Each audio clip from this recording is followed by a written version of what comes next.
Hi, this is Joe Wood. I am doing a presentation for my Fort Hayes Transition to Teaching program course. Um, and this presentation is on trauma informed. It is module number 5 for the fall semester of 2022. So, um, one of the important pieces of the trauma informed, being educated on trauma informed, is obviously knowing what trauma, kind of what the focus is from the sense of the word trauma, right? And so Burke Harris, who was the Surgeon General, I believe, for the state of California, did a presentation and did a really nice job of kind of explaining it. And, she talked about ACE events, essentially. They're adverse child experiences, and they can be a variety of things, forms of abuse. That could be physical, they could be emotional or sexual. That children might go through during their childhood. It could be moments of extreme neglect, physical or emotional, whether it be in their homes. It could be with extended family. It could also be in their school systems, or peers or neighborhood, things of that nature. Parental mental illness. And so if they've grown up with a parent with some form of mental illness that's caused a trauma in their life, a parent with a substance dependency, or substance abuse that's intoxicated all the time, or obviously that can lead to some of the physical abuse and emotional abuse as well. And then obviously also the loss of a parent due to incarceration, when it comes to not having a parent present, or maybe having to go visit a parent that's in jail. Things of that nature can also create childhood traumas, or what they call these adverse childhood experiences. Parental separation and divorce can cause those as well, along with situations of domestic violence. Can be all areas that qualify for what they call an ACE event.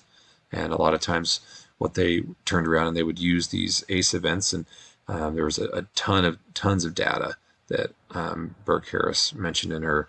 That basically, if a student had zero, like kind of how it would affect, obviously they wouldn't qualify necessarily for like certain studies and things of that nature. But if they had 4 ACE events in their life, the statistics on all these things I'm about to read would be at a certain level. And then if you had 7, I think it was 7 or 8 of those, that the numbers would then go up by that much more.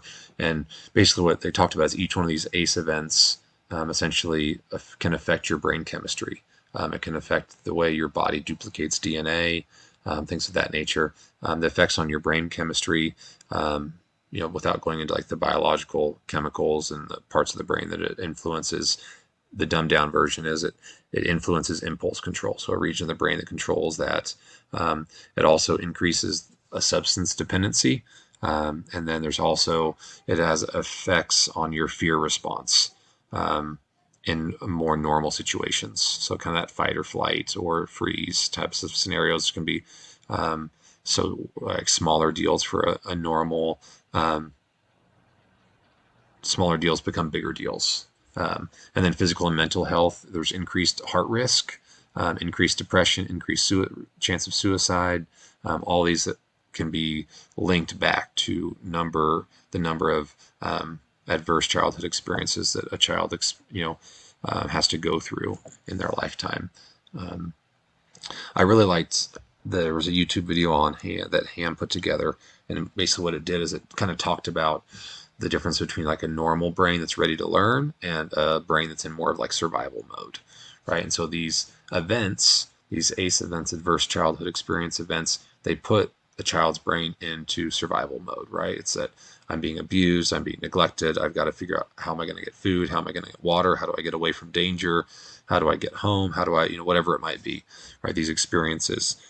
And the more often you're in survival brain, the easier it is to go back to survival brain.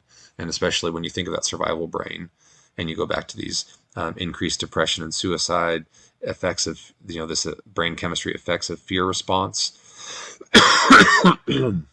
Students, when they're in survival mode, go into that fight, flight, or freeze mode relatively easily in comparison to people who have had lower numbers of traumatic experiences in their life. So survival brain trumps the normal brain response.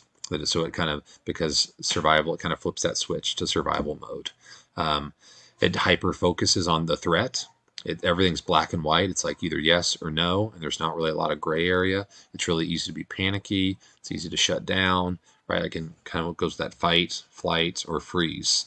Afraid to, a lot of times when brain's in survival mode, it's afraid to be wrong. It's afraid to make mistakes. It's more um, heavily influenced by its by like peers and kind of that peer pressure and that overall environment. And in our situation in our classrooms, they're a lot of times they're in a rush to get over. I just want to do whatever it takes to get done, and so that I can be done with this and be done.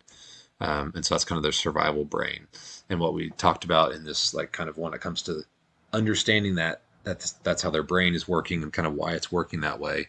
It's easy to draw some of these conclusions, that this idea that students need to feel supported, they need to be able to feel trust with their teachers. They need a teacher that comes across as an honest and transparent person. So someone who's not fake or trying to save face, or whatever it might be.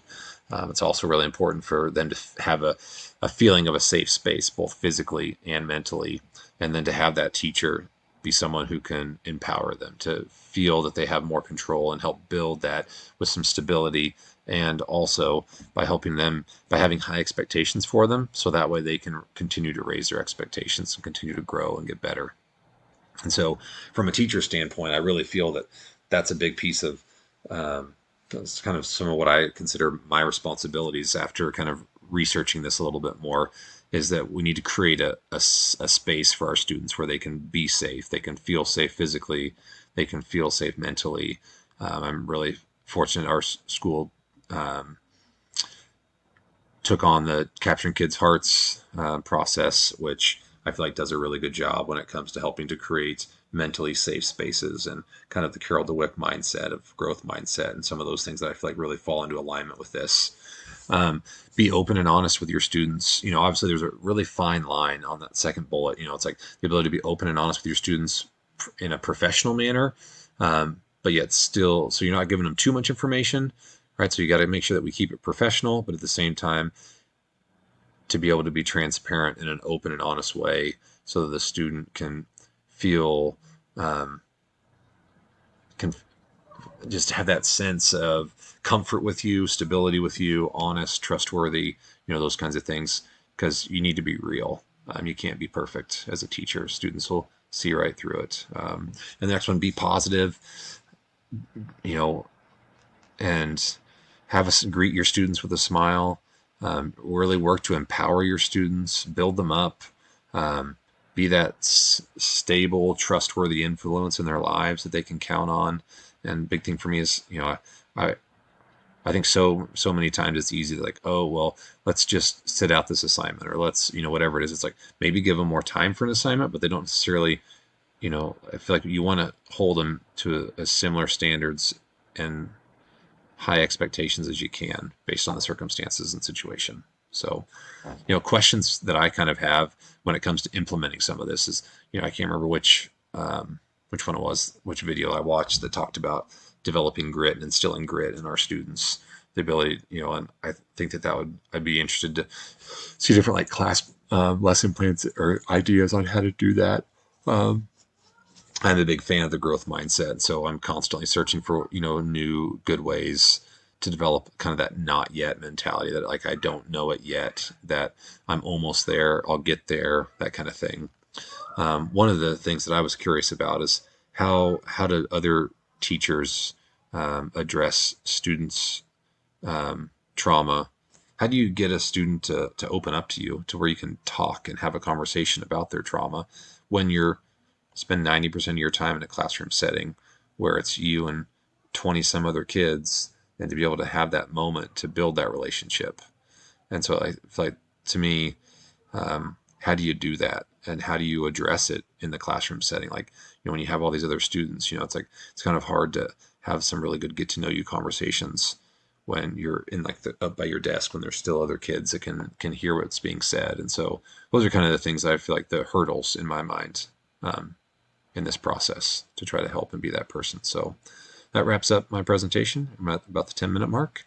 So thank you very much. And there's my references. Thanks and have a great day.